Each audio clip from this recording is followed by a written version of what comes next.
Hello everyone. In this video, we are going to talk about the structure of balance sheet and how balance sheet is used in financial modeling. Actually, financial management is incomplete without the mention of balance sheet. The balance sheet is one of the three fundamental financial statements and is key to both financial modeling and accounting. The other two being cash flow statement and income statement. The balance sheet displays the company's total assets and how these assets are financed through either debt or equity. It can also be referred to as a statement of net worth or a statement of financial position. The balance sheet is based on the fundamental equation assets is equal to liabilities plus equity. Going through the structure of a balance sheet, let's have a look at the total assets first, which include current and non-current assets. Cash and cash equivalents, accounts receivables, and inventories come under current assets. On the other hand, non-current assets are tangible fixed assets such as plant, property, and equipments, also known as PP&E in short, and intangible assets such as patents, licenses, and goodwill. Now, talking about liabilities, accounts payable, note payable, and current portions of long term debt are current liabilities, whereas bonds, payable, and long term debts are non current liabilities. Shareholders' equity comprises of share capital and retained earnings. So as we know about the structure of a balance sheet now, let's figure out how does the balance sheet help in financial modeling? Balance sheet is a great way to analyze a company's financial position. An analyst can generally use the balance sheet to calculate a lot of financial ratios that help to determine how well a company is performing, how liquid or solvent a company is, and how efficient it is. Changes in balance sheet accounts are used to calculate cash flow in the cash flow statement.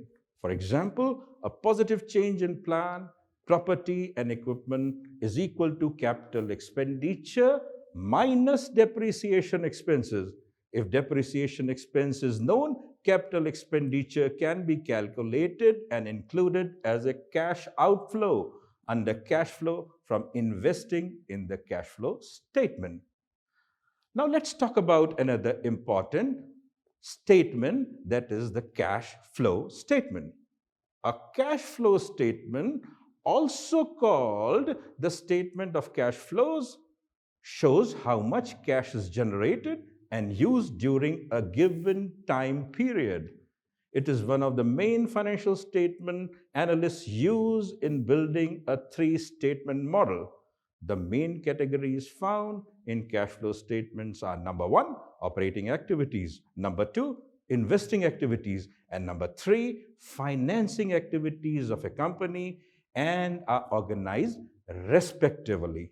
The total cash provided from or used by each of the three activities is summed to arrive at the total change in cash for the period, which is then added to the opening cash balance to arrive at cash flow statement. The bottom line, the closing cash balance. Now, one of the primary reasons cash inflows and outflows are observed is to compare the cash from operations to net income. This comparison helps company management, the analyst, and investors to gauge how well a company is running its operations. The cash flow statement reflects the actual amount of money the company receives from its operations. Right? Now, the cash flow statement begins with cash flow from operating activities. It starts with net income or loss, followed by additions to or subtraction from that amount to adjust the net income to a total cash flow figure. What is added or subtracted are changes in the account balances of items found in current assets and current liabilities on the balance sheet, as well as non-current account. Example, stock-based compensation. We then arrive at the cash version of a company's net income. When we talk about the financing cash flows, it is also called cash flow from financing activities and reports any issuance or repurchase of stock and bonds of the company, as well as any dividend payments it makes.